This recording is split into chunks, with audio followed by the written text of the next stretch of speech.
Hello, everyone. My name is Arya Javidan, and I'm the project manager for the National Consortium of Telehealth Resource Centers. Welcome to today's webinar, Beyond the Pilot, Growing a Telehealth Program in Alaska's Correctional Facilities. Today's webinar is hosted by the National Telehealth Technology Assessment Center. These webinars are designed to provide timely information and demonstrations to support and guide the development of your telehealth programs. To provide a little bit of background on the consortium, located throughout the country, there are 12 regional telehealth resource centers and 2 national, one focused on telehealth policy and the other on telehealth technology. Each serve as focal points for advancing the effective use of telehealth and supporting access to telehealth services in rural and underserved communities. We did want to highlight a new update from the Center for Connected Health Policy. Through funding from the National Association of Community Health Centers, CCHP has relaunched the Federally Qualified Health Center Medicaid section for each state on its website, and you can now see how each state approaches telehealth for FQHCs in their Medicaid program. More information is available through the link posted there. A few tips before we get started today. Your audio has been muted. Please use the Q&A function of the Zoom platform to ask questions. Questions will be answered at the end of the presentation. Please only use the chat feature for communicating issues with technology or communication access issues. Please refrain using the chat to ask questions or make comments. Please also note that closed captioning is available and that is located at the bottom of your screen. Today's webinar is also being recorded, and you will be able to access today's and past webinars on the NCTRC YouTube channel and the NCTRC website at telehealthresourcecenter.org. With that, I will pass it over to Jordan Berg, Director of the National Telehealth Technology Assessment Center. Thank you so much for that warm introduction, Aria. I am really excited about our conversation today. Like Aria said, my name is Jordan Berg. I am the Telehealth Technology Assessment Center Director, the lead for the National Telehealth Technology Assessment Center. It is our pleasure to work out of the Alaska Native Tribal Health Consortium up here in Anchorage, Alaska. TTAC does a lot of conversations with people and works with a lot of groups and individuals, and we provide a lot of information, but it's very rare that we get to have a long kind of back and forth conversation with someone that we can actually do site visits with, experiment with a lot of the actual hands-on technology, and just have a kind of an extended assessment relationship with. And that's exactly what we're going to talk about today. Over the last year, it's been my pleasure to know Quinn Sharkey, who is a nurse consultant too with Alaska Department of Corrections, and really partner with him and his team as they've really looked at how to move their telehealth technology from beyond just a pilot to something that's going to really work for them in the long term and kind of expand their ability to deliver care through a variety of Alaska correctional facilities. I'm going to turn it over to Quinn real quickly just to introduce himself and to talk a little bit about what we're the Department of Corrections in general, and then the work that he's been doing and how that's happening. So this is our quick overview today. We're going to do a quick Department of Corrections overview. We're going to talk about the care environment for Department of Corrections. What were some of the challenges and constraints that they operate under, and how does telemedicine address those? How do we evaluate and deploying technology in a real world application in place? And then key takeaway and lessons learned. And then we'll have plenty of time for Q&A. So please, as we're going through, if you have a question, make sure you get those questions into the Q&A chat, and we'll try to get to as many of those as we can.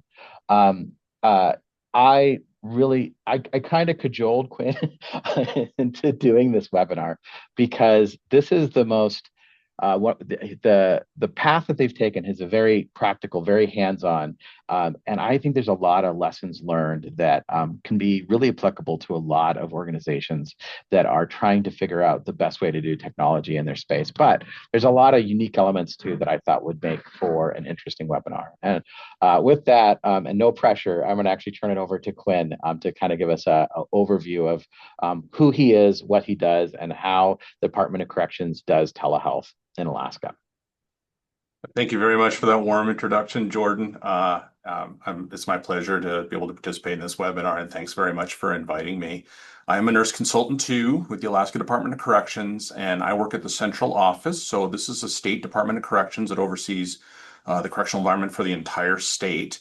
and it's broken up into many divisions. As you can imagine, it's quite a large organization, and we'll get a little bit of perspective with some of these slides. But I work in the Division of Health and Rehabilitative Services, which is essentially the healthcare arm of the Department of Corrections.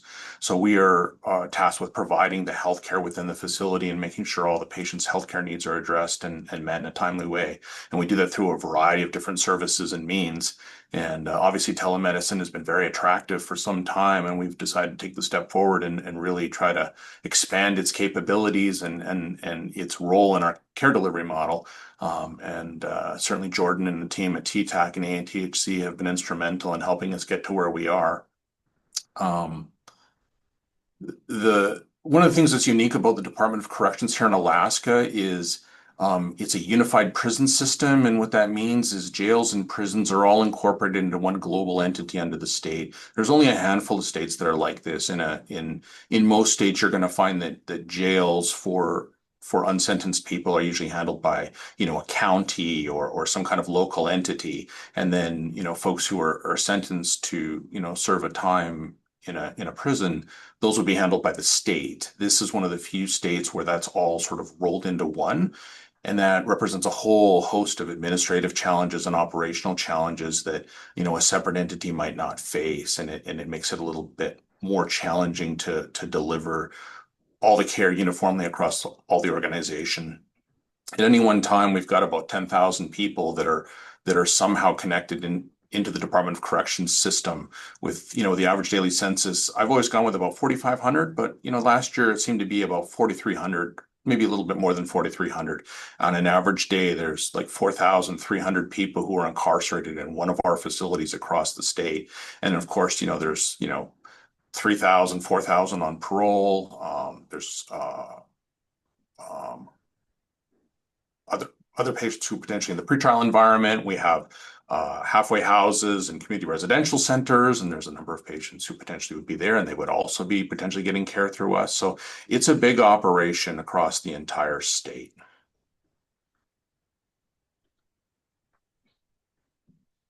And just to give you some perspective, we don't really think about it that much because we've been up here so long, we're just used to it. But the geography of where our facilities are located, and this will make more sense on the next slide. This is a big place. When you superimpose the state of Alaska on the map of the United States, you start to understand just what's involved when you have resources all across the state. And I think this map is from ANTHC, and it shows the referral network of all the clinics and services that they offer across the state and how vast that is. We obviously don't have this many facilities, but the challenges that it represents, I think are compatible across both organizations.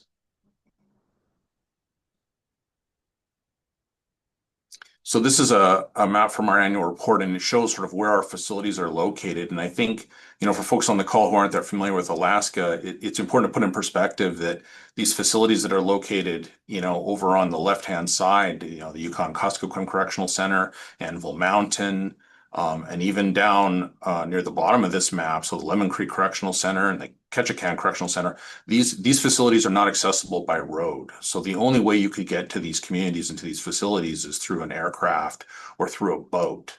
So when it comes to telemedicine, if we have folks who have unique needs and those needs can't be met in those local communities, those folks would potentially have to be moved to one of the facilities that is around the urban area of Anchorage.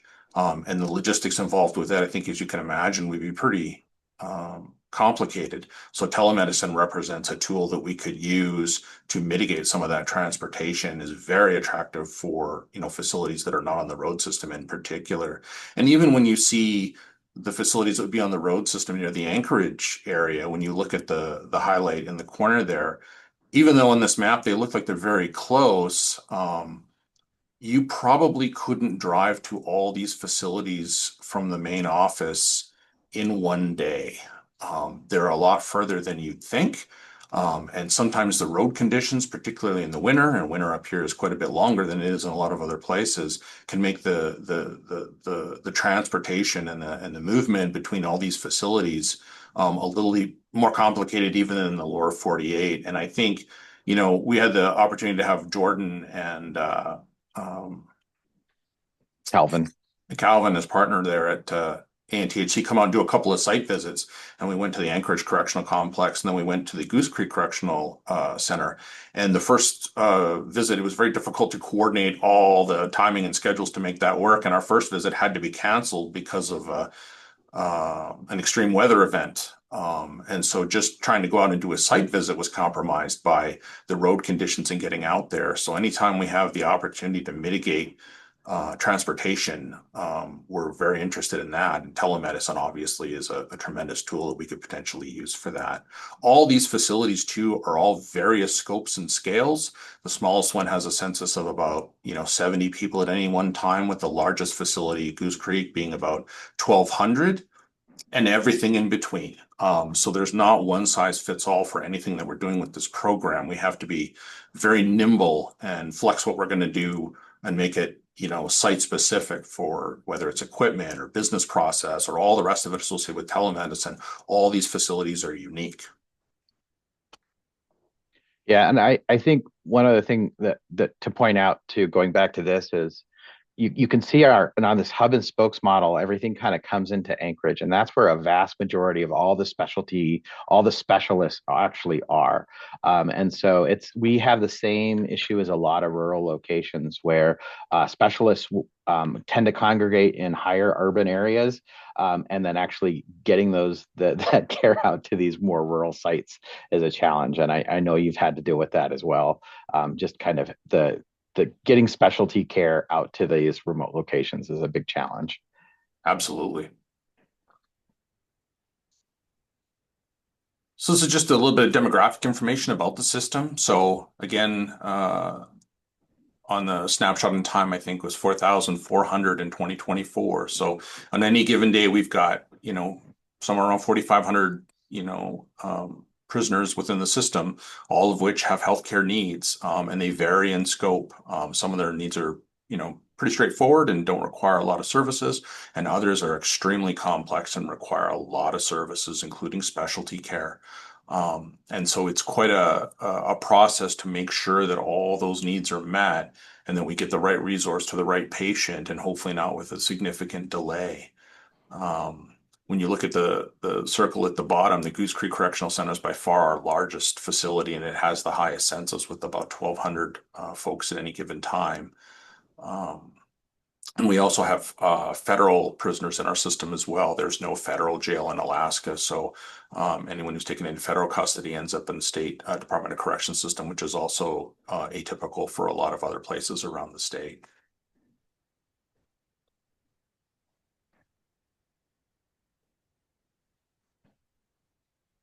I think this is an important slide to talk about demographics, and I think this is reflective of the whole country, and I think it's reflective of what you guys see over at ANTHC, where the population is aging a little bit, and of course we all know that as we age, our healthcare needs potentially increase, especially the needs for some of the specialty care and things like that. So years ago, it was a much younger population incarcerated, and so the needs probably weren't as great. But over time, as that population ages, the care needs of that population grows. And we have to be able to pivot to meet those needs. And certainly telemedicine is one of the tools that we're becoming increasingly invested in to try and meet that need. Yeah, and one of the things that we're seeing a lot too is a massive increase in chronic disease management, and kind of that sort of thing. Is that something that you're seeing within your population as well? Absolutely. So anything you're going to see in the community as far as chronic disease problems, all the issues that we're facing as a society, whether it's obesity, hypertension, diabetes, all those kinds of things, that would be reflected in our patient population as well. So it's the same challenges. It doesn't really matter whether they're incarcerated or in the community. Those challenges are pretty much equal.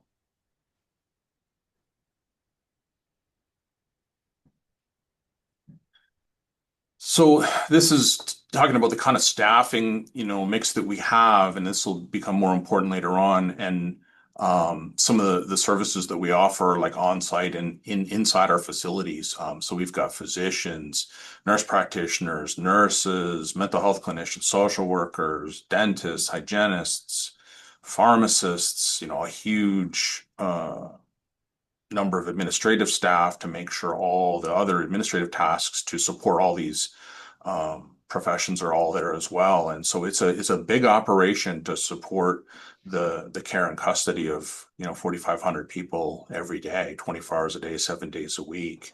And as far as the care that I get a lot of questions about what kind of care we're delivering inside the facility. And you can think of our clinics as primary care centers with a bit of an urgent care component attached to it. That's a level of service that we're going to offer at all of our facilities. And then as those facilities become larger, the the service line increases a bit. Our largest facility, Goose Creek, has a dialysis unit and is able to provide dialysis on site. Our larger facilities in Anchorage and at Goose Creek also have an infirmary level care. And then the infirmary would be more of an acute care type environment slash extended care type environment. So folks who are recovering from surgery or may have some kind of acute medical condition that needs closer monitoring, or folks that are infirm or potentially, not able to ambulate effectively anymore, those folks would be in the infirmary level care. And then we have dental suites at most of our facilities to provide dental care. And then we have an actual optometry room at our largest facility. And then we have visiting optometrists that bring their portable equipment to almost all of our facilities as well. So we're providing that care inside, but through providers that come to visit. And we're always looking. We have physical therapists. I left that off. So that's a recent development. We've been able to arrange for some physical therapists to come inside the facilities and provide physical therapy inside and expand that capability. And so that's been a real win. So I probably left some things off this list, but it's, as you can see, that this is a large operation and we provide a whole host of services. And most of these folks are really dedicated professionals that really go the extra mile when it comes to delivering care. And they're all on board with telemedicine as a resource. Yeah, one of the things that struck me, especially when we went out and did the Goose Creek technical assessment, was just the number of different things you guys were doing. It's almost like you're running your own like hospital tertiary facility, but you're focused on primary care, you're focused on Yeah. acute care, but you have to support all these other specialties as well where possible. And then the other thing that always stands out to me is just how varied your sites are, both in terms of size, space, location, and then the services that you're actually able to offer at each of these sites. If you've seen one DOC site, you've seen one DOC site, and it just floors me the amount and variety of care that you guys are able to offer. Yeah, I think that's fair. You're right. They're not all the same, and we've gone to two. And my hope is that you'll be able to come out to a couple more here in the spring when the snow melts after we've implemented some of our equipment, and you'll get to see that they'll be different again. How they're set up, the capabilities, how much staff they have, all those sorts of things. I think you're going to see that they're all different. You're right. Yeah, and then old facilities, newer facilities, and just kind of all of the things that go along with that. But Yep. yeah, the only constant is change, right? The only constant is change. So these are some of the challenges and the sort of the operational barriers that we have to address that a clinic in the community potentially would not have to address. And so, if you have to make an appointment to go see, a specialist, let's say, in the community, you get your appointment time and then you're expected to find your way there, or in some cases, you might have some case management to help you get there, maybe with an Uber, a Lyft ride, or something like that. When our folks go to specialty clinics or offsite to get specialty care, there's a lot of security and transportation logistics associated with that. That's not a simple process and requires a lot of planning and a lot of foresight. You just mentioned that all of our sites are different in space and the functional limitations by site is a challenge. So a lot of times if you were part of an enterprise that had a number of different sites and they were all relatively the same, you could approach it with a model where you would set up one of your facilities, work out all the bugs, and then just copy it at all your facilities. And, we immediately identified that that is not a model we're going to be able to employ here. We're going to have to come up with some some fundamentals, and then we're going to have to tailor it to each facility site by site and make sure that whatever we're going to do at that particular site is going to work at that particular institution, and not assume that we could copy what we've done at one and it'll be a carbon copy at another. We also have a lot of challenges with coordination and scheduling with our community care partners. So, a jail in the lower 48 potentially would have a relationship with one big clinic or one big hospital or one big entity, and they would work out arrangements for, how they're going to provide those services to all the patients and have more control potentially, where we are partnered with almost every care delivery organization in the state at some capacity, and each one is different. And so trying to coordinate all of these pieces with each one of these care partners in the community becomes a real logistical challenge. And I take my hat off to the staff in the field that are involved with scheduling and organizing all this, because they really go the extra mile. And it's kind of amazing how they make it all work. And I think you guys saw some of that when you're out there. I think you met one of our nurse schedulers who, not only schedules but also facilitates these telemedicine encounters. And it's like it's like choreography, trying to make it all work and get all the players involved to make sure that this runs smoothly. And then we have, the entire state, has issues with, connectivity and bandwidth, and our facilities are no stranger to that either. So as we become more and more electronic, and start putting more and more demand on our internet connections, we're finding that the bandwidth is becoming a problem. And there's always the question of how much we can support and if there's going to be a need to invest more in infrastructure to support the expansion of some of this stuff. And then staffing, each facility is staffed a little differently. Some have more than others. And then, the workflow is different based on that staffing model.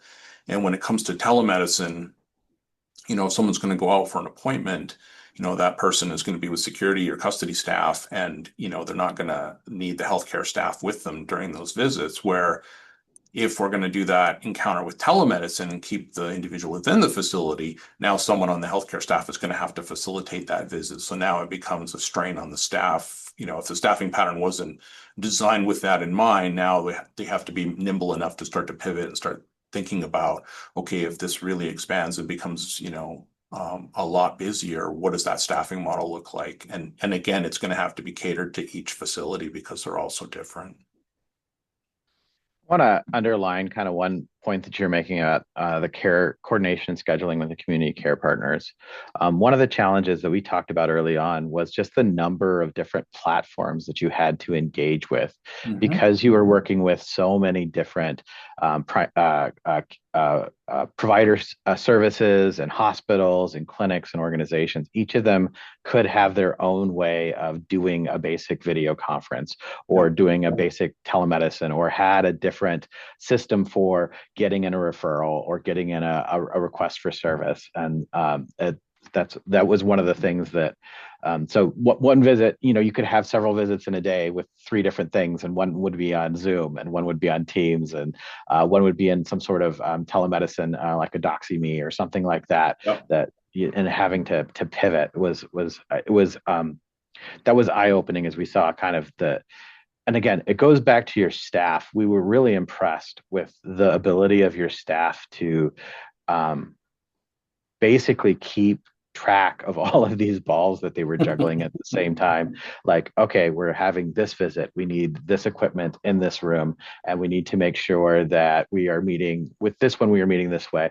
Can you talk a little bit about the failover system that you guys had with the phones? Refresh my memory, which part of the phone system? So the story that I'm thinking about is, so you guys had your telemedicine endpoint, but you also had a phone that you would bring in into the clinic space. Oh, yeah. Yeah. Before we pivoted to some of this equipment, we had a laptop set up, and then there's some Wi-Fi challenges. And so the staff had, because when we make the appointments, they would be associated with a phone number, and then the staff person who would answer that phone would potentially be with the patient, which was nowhere near that phone. And so what they did is they assigned a phone to the workstation, took it into the room with them. So if there was some kind of technical problem or they couldn't join the meeting, the folks on the other end would call, and they would do it telephonically over the phone. I think is what you're referring to. Yeah, it Yeah. was. Yeah, you saw the phone on the cart, and you're like, "What are you doing with that?" And that's what that was about. Which I think we've mitigated that need now. But that, in the first iteration, that's what they were thinking outside the box, and that's how they problem solved. And it speaks to the difference in your guys' organization is that there's an assumption on our end, or there was an assumption on our end of some basic things that you have when you go into a clinic space.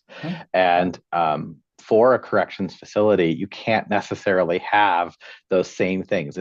You're not going to have a room in every single clinic or a phone in every single clinic space. You can't do that. You're not going to have the same kind of level of supplies and things like that. No.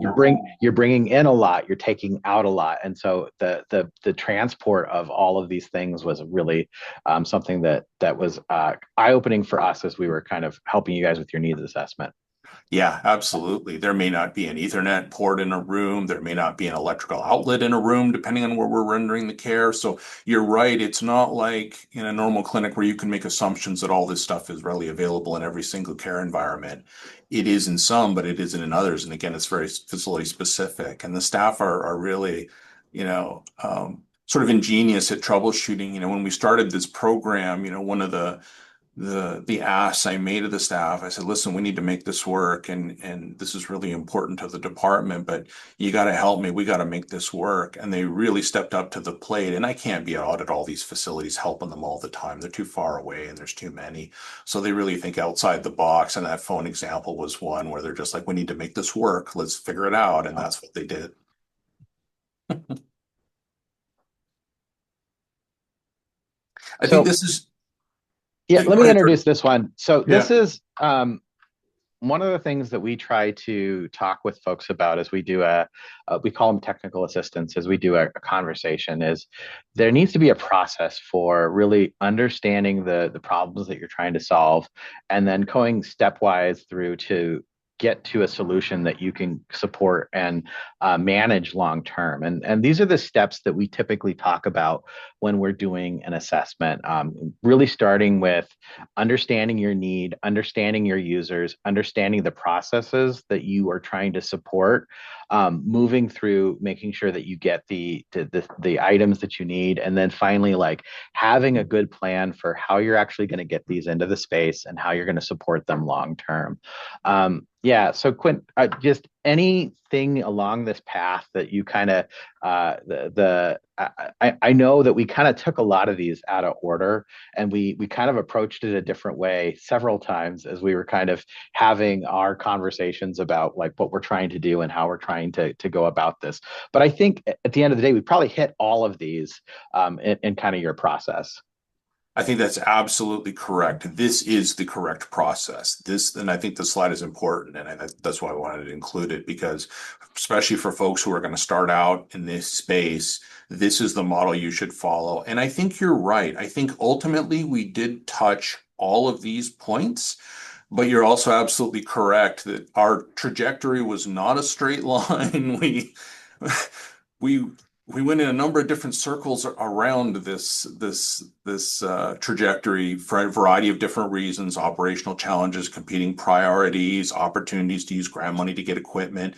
And so in the end, we did hit all these benchmarks. And I think it's extremely important to use this as a template because there's so much information to process and there's so many things you have to take into consideration. If you don't have some sort of like stepwise approach to doing that, I think it's a lot more difficult. And I think this was extremely helpful for us when you guys came out. And I think you guys had all this in paperwork and we sort of went through this methodically and we wrote it all down and kind of plotted it all out. And I think it was extremely helpful. And I think it's also extremely helpful when you're ready to move forward with a project like this. And inevitably, you're going to have to request resources from leadership. And it's really, really valuable to have a real plan laid out and explain in detail like what you plan to do with the resources that you're asking for.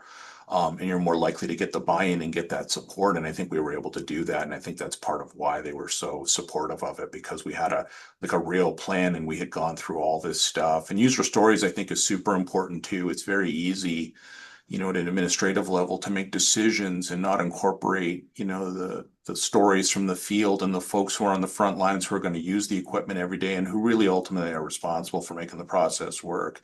It is really important that those guys are engaged. And I think we did a good job with that early on. And certainly those site visits were very helpful to get, staff engagement and just say, look, this is what we're thinking about. What do you guys think we need? What kind of equipment would you like? And they were pretty assertive with telling us straight up what they wanted and how they wanted it. And we were able to deliver most of that. A couple of things I think we compromised on, but yeah, I think this is a really good model, and this is what folks should do if they're looking to implement a program like this because it's extremely helpful. Yeah, I always find when we're doing those user stories, it's always really interesting to me when you come in initially, um, people tend to be a little bit shy, but as soon as like one person starts asking the hot questions, it's like the dam breaks, and then all of a sudden everybody, it's like you have to like have it's a trickle at first, and then it's just like a deluge of like, oh, and I need this and this and this and this, and trying to keep it like trying to just collect all that information. Because as soon as people like realize, oh, like they're listening with the goal of improving a process that we're invested in, that's it's amazing the gold that you can get from an experience like that. I think too, there's a lot to do with credibility, and especially when you guys came out to the sites, most of the staff, they don't know what TTAC is, but they all know who ANTHC is. And really, it's an organization that is a leader in the telemedicine space in the state, if not the entire country. They have a lot of street credibility when it comes to telemedicine programs. So as soon as you guys showed up and were introduced, they're like, "Oh, you're from the telemedicine ANTHC." Well, instant credibility. They know exactly what that program is. They interact with it every day. A lot more now. A little bit, when we met them, but it's a lot more now. And they immediately opened up to us, and there were really good discussions. And we got a lot of information out of those.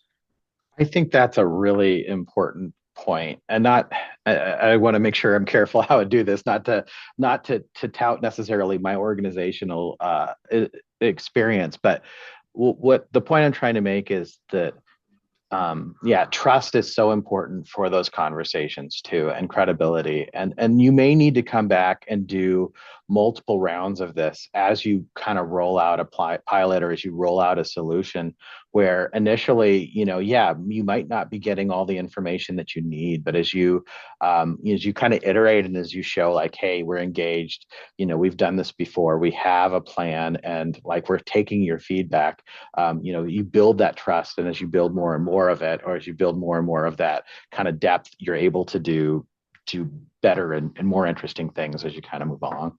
Absolutely. Any other interesting elements or things that you want to call out from the overview here?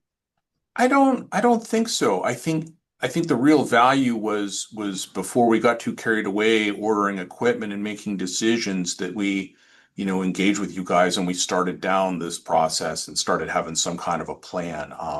When we started talking about telemedicine some time ago, I didn't necessarily get the buy-in that I thought it would have. And then later on, there became a big interest and a desire to move forward really quickly.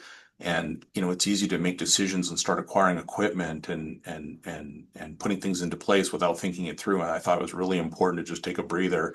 And even though there was a bit of a delay because it took us some time to get out there because of the weather and everything else, but to get out there and get some information and really use that information to make good decisions. And I think we made good decisions as a result. So I think it's really important. Yeah, I think you're talking about something I think a lot of folks maybe on this call probably see, is that things aren't hot until they're hot, and when they're hot, they're red hot. And so that's the way it seems to work in a lot of organizations where If you're prepared to have the conversation, when the focus is there and the interest is there, you can move the ball forward significantly. But if you're not prepared, because the interest from administration or priorities can kind of shift and wane and kind of move this way or that. But like if you're prepared for those conversations when they come up, and you can show that you have a plan, while the whole like strike while the iron's hot piece, correct? Absolutely. That's Yeah. absolutely true. And even before we got to this point, I knew at some point telemedicine was going to have to be a part of the equation. I wasn't quite sure how it was going to work out, but I knew it was going to have to be on the menu. And so I started approaching the staff in the facilities and saying, listen, like we're going to have to go down this road at some point, start thinking about like where this is going to occur in your facility, like what kind of equipment are you going to need? How can we make this work? And they took it to heart and were immediately engaged and were like, well, I think we can do it this way. I think we can do it that way. And the facilities we went to, they already had plans. And they're like, this is what we're thinking. What do you guys think? And we were able to really um, get into the weeds right out of the gate because that prep work had been done. And, we didn't know when it was going to happen. I just, put in the back of your mind and start thinking about it so that if the opportunity arises, we're ready. And that it worked out. Yeah, that thought work is hardly ever wasted, and if it's well documented, it's almost never wasted. So, like investing in that, kind of the blue sky thinking. You can repurpose a lot of those things. Um, Before we move on from this slide, I want to make out just one more point. Um, if I were to redo this graphic, I would do it in a circle, because one of the things to think about is that these processes are continuous, right? So we move from needs assessment to support, and then back to needs assessment. And so as you're building and creating a system and a plan and deploying the equipment, you have to understand that this is the what you're doing, that is for now, and to actually tie a time frame to that, and then that we revisit it all again. We make sure that what works is still working. We fix things that aren't working, and then we revisit technology as we find new and better solutions. So And that's an excellent point. And you're right, it probably should be in a circle. And that is what we're doing. yeah. All right. So tell us about the solution that you've built, and kind of how does it work, and what are some of the design elements that you included that are unique for your organization? So once we were engaged with you guys and we did the site visits and we started to talk about what that model is going to look like, then we started looking at equipment. And one of the challenges I think with telemedicine in particular is this space is saturated with options. There are lots of choices, and it's really tough to hone it down to what it is that you're going to select. And this is the prototype cart that we decided to go with. And we now have 4 of these in the fleet. This one is at one facility, and we've got 3 others at another facility. Um, and some of the design elements that we were really keen on is durability and robustness. We did not want something that was going to, potentially malfunction or break in a short period of time. This is a challenging environment to work in. I mean, all hospitals and all clinics are challenging. They're busy, a lot going on, a lot of people handling the equipment. But I would say that our environment is just a little bit more challenging even than that. And so the equipment we acquire, we're very, very selective about what we get. There are security concerns that a regular clinic wouldn't have to think about. We want to be able to lock things up in a cart. We want to try to minimize the footprint. So sometimes you can get equipment that is, really slick, but it's also very big. And, space is a problem with all of our facilities, even the big ones. There's a lot of equipment and there's only so much storage room. So we wanted to try and minimize the footprint. The other thing that was identified right out of the gate was the wheels and the casters. And if you look at the wheels on this cart, they are pretty sturdy and they're pretty robust. And I remember when I was vetting this solution and speaking to the vendor, I wanted a close up of the wheels, and they were probably kind of rolling their eyes, going like, "What is with this guy wanting a picture of the wheels?" But the reality is, these carts are getting a lot of miles on them. Our vision is to be able to deliver care to the patient, and some of these facilities are pretty big, and there's a number of different areas where that care would need to be delivered.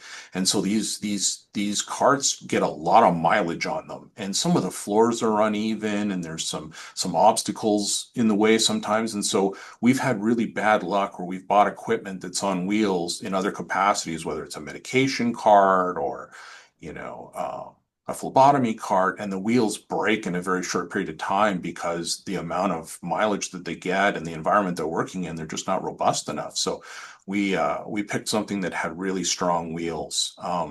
We also decided, you know, in researching it, to go with a battery backup. And for some of the reasons we cited earlier, like there may or may not be power readily available in some of these environments, or to get to the power would require a long extension cord, and that represents a number of issues that um, would drive us away from using an extension cord. So we went with battery backup so that we would have that capability to run the system, you know, without a electrical source for at least a brief period of time before we get it back to recharge it. And so we went ahead and got that installed in this cart. I also put, you can see a picture there of a dispensing cart with a cleaning equipment, and I put that on there by design because you know, we want all of our equipment to be maintained and clean, and we're still dealing with the legacy from COVID where we cleaned some equipment with the wrong cleaner, and there's white film on things and stuff like that. So, you know, the best way to get compliance and to make sure the right stuff is used at the right time is to make it readily available. So, you know, it seems like a trivial addition, but I think in the long run, thinking through those kinds of decisions is smart so that, you know, the stuff to clean it is right there and it's the correct stuff. So we don't end up with all the staining and all the rest of it. The middle picture is a drawer, and this is a sort of a cautionary tale. When we researched this, this drawer has, you know, USB ports in it, and the vision was that we would put the ancillary equipment in this drawer that we could lock up, and then those ports would be connected so that, you know, if we wanted to use the exam cam or something like that, all we'd have to do was open the drawer. It would be connected to the system and ready to go. And after we assembled these carts and implemented them, we discovered that those, in fact, are not data ports. Those are only power ports. And you know, we were pretty certain that they were data ports, and only through research and finally reaching out to the vendor with the part number and confirming that, you know, yes, we bought the right part, but no, those are not data ports. So, I mean, it's not a deal breaker, but I think it illustrates that you really have to do your homework and your research before you make a purchase, because none of this equipment is inexpensive, and there's nothing worse than making a significant investment in equipment and only to come to find out that it's not going to meet the need or isn't going to do what you thought it was going to do. So we really, and this was a multi-stakeholder group that made this decision. This was not one person. So I think you guys were involved with one of our calls when we were, you know, putting out the specs to figure out what we wanted in a car. And we had our state IT guys on that call talking about computer hardware and what kind of software they'd be okay with installing and all the rest of it. So this was a multi-stakeholder discussion before we decided to make a purchase. And so we went ahead and got this. And then we got three more because we had a grant opportunity and some funds became available. So we went ahead, and even though this one wasn't tried and tested, it looked pretty good. So we was like, let's do it. And we got three more, and they work like a champ. They're really reliable. They roll nice. The footprint's pretty small. The staff are thrilled with them. They work great. And so for those facilities that can accommodate this size of cart, I think this is what we've decided we're going to go with. I don't know if we're forever in on the backup battery. I think that's an unanswered question. We got to use it more and decide if that's worth the extra expense and the extra maintenance requirement or not. But I think as a concept to get the ball rolling, I think it was the right choice, and we'll see over time if we're going to continue that. And then for some of our facilities, you know, the space is so small. We've already identified that this cart just isn't going to fit. We can't get it a place to store it, or we can't even physically fit it in the environment that we're going to do these telemedicine encounters in. It's just too big. So we've ordered a tablet cart, and I just checked the shipping this morning, and it's somewhere in the Midwest, and we're expecting it by the end of the month. So we'll get that and we'll set that up and we'll try that out and we'll see how that's going to work and see if we can make that a tool for some of the smaller facilities. There's several things you said that I kind of want to riff on a little bit. One is I was floored by the amount, like you say the miles these carts go through, and you are not joking. So the hallways that these go down are very, very long, and then you have to navigate them through security doors, through sally ports, right? Almost like airlocks. And so the ability to easily wheel these around and like move them city blocks over like kind of uneven surfaces. Like these carts have to, that was one of the things that was really, really important was like, like we have to be able to move these. They have to be mobile, and you have to bring everything into the room, and then you have to take everything out of the room. And you Yeah. need to be able to move it to different care locations that are pretty much all the way across the facility. So yeah, I was floored by like that the amount of movement that these carts. Most of the time when we see these, they're like, oh, we're going to move it. We're in a specialty clinic. We're going to move it from this clinic space here across the hall, and and then keep it in the closet. But no, you guys are moving these significantly. You should put a pedometer on them so you could start tracking the steps for these. We It's probably dead. should, most of the staff, especially the nurses, they definitely get their steps in every day because you're right. They have to go from environment to environment, and, they might have to take this cart to one care environment, bring it back, store it somewhere else, then go get a different cart for another care set in some other place, put that cart back. Like it's a constant movement. And so the stuff has to be really durable, and it's got to be user friendly. Another thing that you mentioned that I thought was really key was how much you learned from actually having a piece of the hardware and having even just one unit that you could put in and kind of kick it around a little bit and try it out. You really figured out very quickly, like, oh, these are things that don't work. These are the things that are really important to us. And I think that is such a the getting something in, trying it out, at a low, potentially low cost point rather than ordering 30 of them and then finding out like these aren't going to work in our really small clinics. So I want to kind of just point that out and kind of applaud that. Like we really think, hands-on is you learn more from 30 seconds of hands-on than you do from all the little marketing pitches you get from these companies that sell these things. Yeah, absolutely. I think, we're all responsible for being good stewards of finances, and um, there's always a risk if you do a bulk purchase that if you make the wrong decision, now you're stuck with equipment that is suboptimal. And so I think for us in particular, it's been a much better move to do a slow roll, go piece by piece, and just be absolutely sure before we double down that this is going to be the right concept. And I feel real comfortable with that this car was the right choice. And most of the equipment we've added to it, they were the right choices too. And you're right about, having to take all the equipment with you. So one of the asks we've had is, can we, basically mount a vital signs machine to this cart? And, we've resisted that, for a number of different reasons. And in particular, we don't want the cars to get too heavy. And the more stuff you add to it, the heavier it becomes, which then makes it more difficult to transport. So, it's always a balancing act, but you're right. A normal, operating clinic environment would probably not even have that ask, but because of how we operate, that was an ask that's been made, and we haven't ruled it out. But and the complexity of ordering the equipment and getting in place. I would cite another example. So we bought this cart, and we bought a bunch of equipment for it. One of the things we identified was the need for some kind of like a microphone and speaker attachment, because what comes in a regular cart just isn't going to meet the need. And we picked one, and we implemented it, and it worked like a champ. It's perfect. So I'm like, okay, we'll make that the standard. And then we ordered the other three carts, and they put them into service. And I checked in with the staff out there, and I said, well, how's it going? And they said, well, these are great, except for the sound is terrible. And I'm just like, well, what do you mean the sound is terrible? That speaker is amazing. And they're like, what speaker? And I had him, sending me a picture of the cart, and then I looked at the order, the inventory list, and guess what? I forgot to put on that list, right? Was the speaker. So, I quickly ordered them and got them out there, but it's a lot of stuff and moving pieces. And even when you're ordering this stuff, sometimes it's multiple components, and it's easy to leave one component off. And that was just an example of the follow through to make sure, hey, they probably would have used that cart for a long time without the speaker, not realizing that, we had made arrangements to get something better, but they spoke up and we got it fixed. So, just briefly, kind of what's next for your, so you have a working cart solution. You're looking at maybe some smaller form factors for some of the clinics, but what are some other things that you're kind of considering moving forward as you move further into kind of deployment and kind of use cases for these? So I think we've pretty much established that we have a use case now at every single facility. What we've done so far has proven very successful. I think there's universal buy-in. It's the right thing to do. How much and how far, I think, remains an unanswered question. But we're definitely planning on doing something like this at every one of our facilities at some scale. As resources allow, we sort of prioritize which facilities for a variety of different reasons. So one by one, we plan to scale up and implement that. And then we plan to step up, our capabilities. So we've got these carts.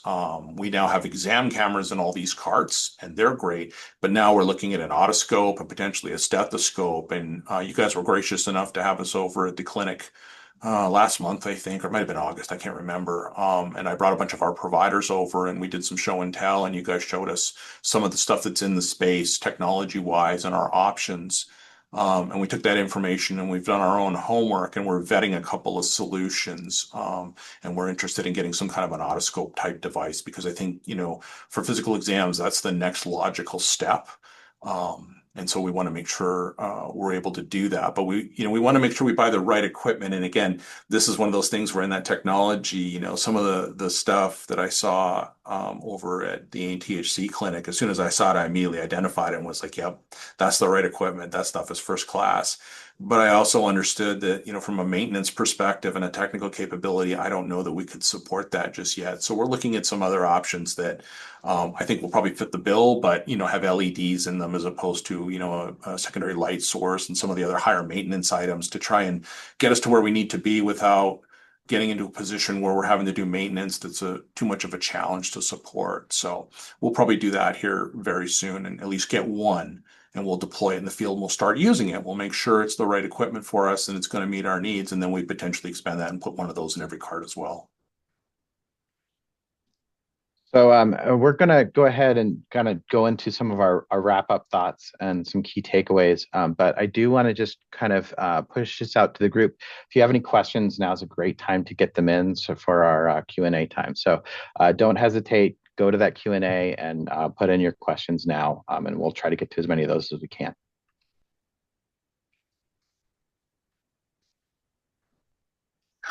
So yeah, I think this is a summary of sort of like, if we had to, advice to give other people if they're looking to ramp up their telemedicine program, the first thing I do is reach out to your local TTAC. I think you guys have been very generous with your time and your expertise, and there's no way our program would be where it is today if you guys hadn't been available to help us or someone like you, because it's just too much of a heavy lift for a couple of people to do in an organization of the scope and scale without having that expertise and previous experience. You definitely want to build a business case. This stuff is potentially very expensive. There's a lot of change management involved. And so before you embark on it, you want to make sure you have a solid business case and take that up to your leadership to make sure that you have the leadership buy-in before you go down this road. Try it before you buy it, I think, is really one of our lessons. And we didn't learn that as a hard lesson. We did that deliberately because we've learned that lesson in other spaces, and that has served us well. And I think we've made good choices as a result. Continuous workflow analysis and improvement. I think you're right that implementation model should be a circle because we are constantly reevaluating what we're doing and seeing whether we need more equipment or potentially a change in workflow, or we may have to change our staffing pattern to support this. If we ramp up telemedicine to the level that we'd like to, it's going to require a change in staffing model. And so we're starting to look at that right now. We're not going to wait. We're going to start visioning for the future and see where that goes. You really got to build a trust relationship with community care partners. And really what that comes down to is we had some community care partners who potentially were not on board with telemedicine or not fans of telemedicine or were rolling back their telemedicine. They had ramped up during COVID and they were, rolling it back. But through, relationship building and investing in equipment and all this kind of, infrastructure, I think some of our care partners are now a lot more comfortable with telemedicine, are willing to continue it with us where perhaps before they were not. And we have other care partners that we're soliciting and saying, listen, we'd like to do some of this in the telemedicine space. And they're just like, yeah, I think we can do that. And so we're working with them to try and work out those processes. And then I think there's a real advantage with, we're always trying to restore people to optimum health before they leave us. And when you have telemedicine are able to build these care connections before they're released, and particularly in the telemedicine space, they might be able to continue that relationship with a care provider in the community post-release, even if they don't live in the same community. Telemedicine is one of those things in this state where you could continue it outside of this organization and continue it personally, hopefully the regulatory environment, it's a little bit contentious right now, resolves all that. But I think there's a real potential there to help people, be successful when they get out, and telemedicine will be a piece of that plan. Thanks, Quinn. Those are really great. And again, one of the reasons I wanted to have you chat is I think a lot of these lessons are fairly universal, and like they really kind of speak to like these are the things that kind of matter. I do want us to move into our Q&A here. I've not seen a whole lot of questions that came in, but we do have one for now, and then I'll ask a couple. But again, please, if you have questions, now's a great time to get them in. We have a question from Chris who asks, how do you handle upgrades, updates, and connection testings with your partner health system? So it's if you work with a diverse group, how do you kind of coordinate all that, make sure like logistically that they go well? I think I don't know that there's one answer to that question. Again, it depends on the facility. It depends on the community care partner we're connecting to. Our IT support is pretty good. Our IT folks are pretty good about making sure that our computers have the right connections and that sort of thing. And again, we come up with a series of fail safes. So for instance, if we have problems with a connection, that phone example we use would be probably one thing, or potentially would radio someone to maybe call to the clinic, to, maybe do it telephonically if possible, if we have some kind of internet connection problem, those sorts of things. But it's basically case by case over time. I think the other thing that I noted was you have dedicated administrative staff that have time to kind of go through, make sure that the schedule is there, check with the clinics, and make sure that there's a plan for, okay, if we going to phone, what's the phone number that we're going to use, like all of that. So I harped on this a little. I'm going to keep harping on it. I was very impressed by the dedicated nature of your administrative staff, who really were putting in a lot of effort to make sure that the video visits went off well and smoothly, and that they were a good experience for both you and for your partners. And you were kind of building that trust to do more and more. So it's great. I want to, so Quinn, as kind of the point person for finding these solutions and deploying them, how do you kind of organize or think about just the variety of the different sites that you have to work with? Like, how do you approach, how do you maintain as much like commonality between the technology that you're using, while knowing that you have to kind of pivot and be able to use different solutions in different places? I think, there's a few pieces to that. So, the correctional environment is an organization of standards and rules. I mean, it's very, very structured, similar to what you might see in the military. And so we try to make sure that we adhere to a distinct standard whenever possible. Now, obviously, when it comes to technology in the telehealth space, we have to be a little bit more nimble because each site is so unique. But generally, what we try to do is well, we for sure try to make sure that we're staying within our state procurement rules. So we have to acquire equipment from very specific vendors. And there's a lot of rules associated with that. So the first thing we do is get with, the procurement team and make sure that we're using the resources of the vendors that are authorized by the state, or where there's contracts and stuff like that. So we're not looking for things or promising things to folks only to find out that it's not part of the state, purchasing plan or that sort of thing. So we try to, narrow it down with that. And then we have a stakeholder group. So this isn't just me making these decisions. I've got some other nursing administrators here who are very tech savvy and, very smart. And then I've got some champions in the field that I can also rely on. So we'll, meet at a regular interval, or we'll have, ad hoc meetings and say, listen, we're thinking about this. What do you guys think? Is this going to work? That kind of thing, and get a whole, sort of a broad consensus about where we want to go and what we want to do. And that was part of the visit when we went over to the clinic. The providers, we most of our providers have been, on the outside. Now we're looking at doing some internal medicine within our own organization, which would be our providers. And so we wanted our providers to get our hands on some of the equipment and have a look at it, what the technical capabilities are, and get them to start giving us some feedback about what they want to see or what kind of tools that they would need. And that's led to a whole host of discussions. Really want to thank Quinn for being willing to come and speak with us today. I've really enjoyed our conversation, and I thank you for your time. And I want to turn it back over to Aria to close us out. Thanks, Jordan. Just a reminder that our next webinar will be held on Thursday, November 20th. It will be on burnout and telemental health, reconnecting to ourselves while connecting to others. Registration information is available on the consortium events page. Then lastly, we do ask that you take a few short minutes to complete the survey that will pop up at the conclusion of this webinar. We actually also do have another survey where you can share your telehealth success story for a chance to have it and your organization featured in our monthly newsletter that is distributed to our entire national audience. Thank you again to the National Telehealth Technology Assessment Center for hosting today's webinar and to Jordan and Quinn for their presentation. Have a great day, everyone. Goodbye.